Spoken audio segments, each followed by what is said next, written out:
The median household income in the United States is roughly $84,000 a year. That number is supposed to mean something: a house, a car, a family vacation once a year, maybe a little left over at the end of the month. The kind of life your parents called normal and their parents called the American dream. But here's what $84,000 actually buys you in 2026. You can't afford a median-priced home in 176 American cities. Not without a six-figure income. 3 out of every 4 American families are completely priced out of buying a new home entirely. Your grocery bill is up, your rent is up, your insurance is up. And that raise you got last year? Inflation already took it. You're earning more than your parents did on paper, but you're saving less, owning less, and building less wealth than any middle-class generation before you. So what happened? The American dream didn't disappear overnight. It was slowly, quietly, systematically priced out of reach. And the most dangerous part, most people have no idea it's happening to them. Today, we're going to show you exactly how, the economics behind it, the numbers they don't put on the news, and most importantly, what you can actually do about it. Because understanding this is the difference between getting trapped and getting out.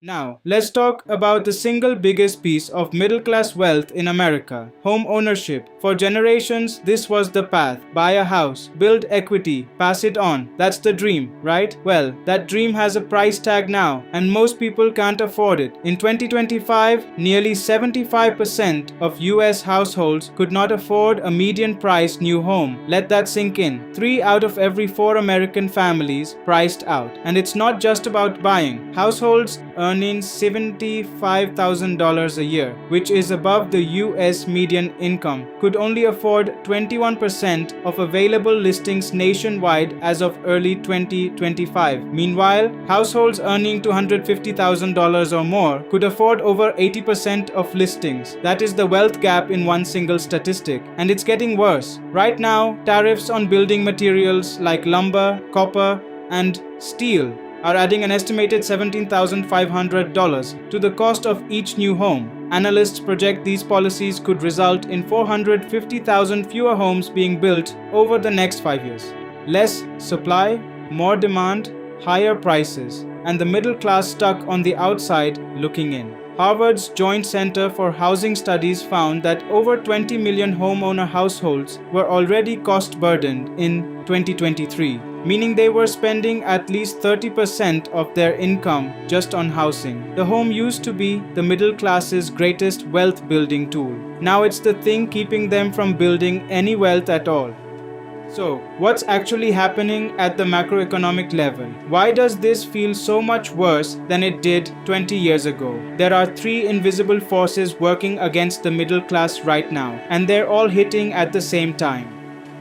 Force number 1. Wage stagnation versus real inflation. Wages have gone up on paper, but inflation, particularly in housing, healthcare, food, and education, has outpaced those gains for decades. You're technically earning more, but your real purchasing power is lower. You're running on a treadmill and someone keeps turning up the speed. Force number 2, the interest rate squeeze. To fight post-pandemic inflation, the Federal Reserve raised interest rates from near zero in 2022 to over 5% by 2023. That sounds like a policy decision, but what it actually meant for middle-class families was mortgage rates doubled. Monthly payments on the same house became hundreds of dollars more expensive overnight, and would-be sellers locked themselves in, refusing to give up their low pandemic-era rates, which froze the housing market and killed supply. Force number 3, tariffs and the cost of living in 2025 to 2026. This is the current queue. Right now, in 2025 and 2026, tariffs have added real costs to everyday life. The average American family paid over $1,700 in tariff-related costs in just 1 year. Grocery prices, clothing, household goods, all higher. And Moody's Analytics chief economist has warned that inflation will remain stubbornly high because of ongoing tariff and immigration policies, keeping pressure on low and middle income Americans for the foreseeable future. Three forces: wages not keeping up, borrowing costs sky high, and now tariffs, squeezing every dollar that's left. This is not bad luck, this is structural. And when wages don't cover costs, people borrow, student loans, car loans, credit cards, buy now pay later, medical debt. Debt has become the patch over the gap between what Americans earn and what it costs to actually live in America. And once you're in it, it's incredibly hard to get out. Here's why this is so dangerous for wealth building. Every dollar going to interest payments is a dollar not going into savings, investments, or home equity. You're paying to stay in place, not to move forward. The middle class isn't just earning less in real terms, they're leaking wealth through debt service every single month. And that quiet, invisible drain is one of the most powerful wealth killers there is.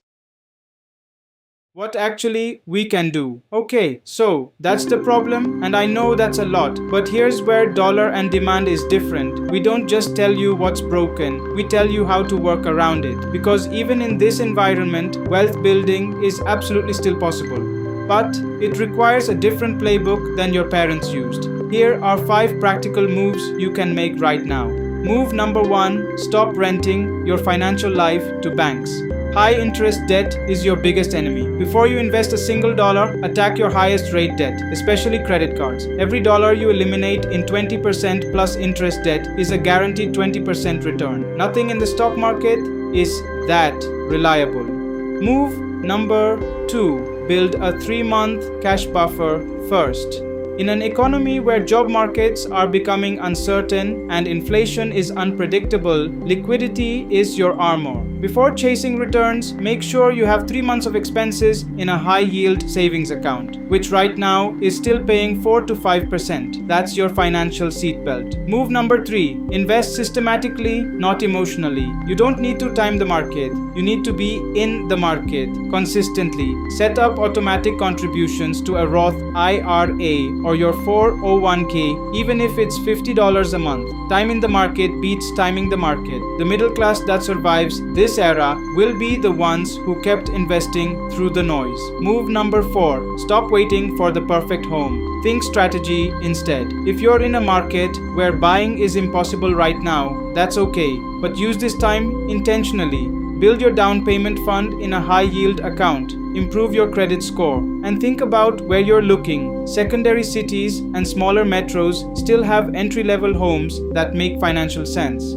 The dream doesn't have to look the same as your parents' version. Move number 5. Increase your income ceiling. This is the one most people skip because it's the hardest. In an economy where wages stagnate, the only way to truly break out is to make yourself more valuable, or create additional income streams, a skill upgrade, a side income, a freelance niche, rental income, dividend investing. The middle class that builds wealth in the next decade won't rely on a single paycheck. The system isn't designed to make this easy, but it's also not designed to be impossible. It just requires you to stop playing by rules that were written for a different economy. The middle class wealth trap is real. The dream has been priced out for millions of Americans, and the macroeconomic forces working against you right now are bigger than any one person's budgeting mistakes. But here's what I want you to leave with. Understanding the system is the first step to refusing to be a victim of it. You can't control interest rates, you can't control tariffs, you can't control what the Fed does next, but you can control your debt, you can control your savings rate, you can control where you put your next dollar. And in a game where the rules are rigged against the middle class, financial literacy is your biggest edge. If this video opened your eyes, do me a favor, share it with someone who needs to hear it. And if you want to go deeper on any of these topics, housing strategy, investing during inflation, building income streams, subscribe to Dollar&Demand. We break this stuff down every week. The dream isn't dead. It just needs a new address. I'll see you in the next one.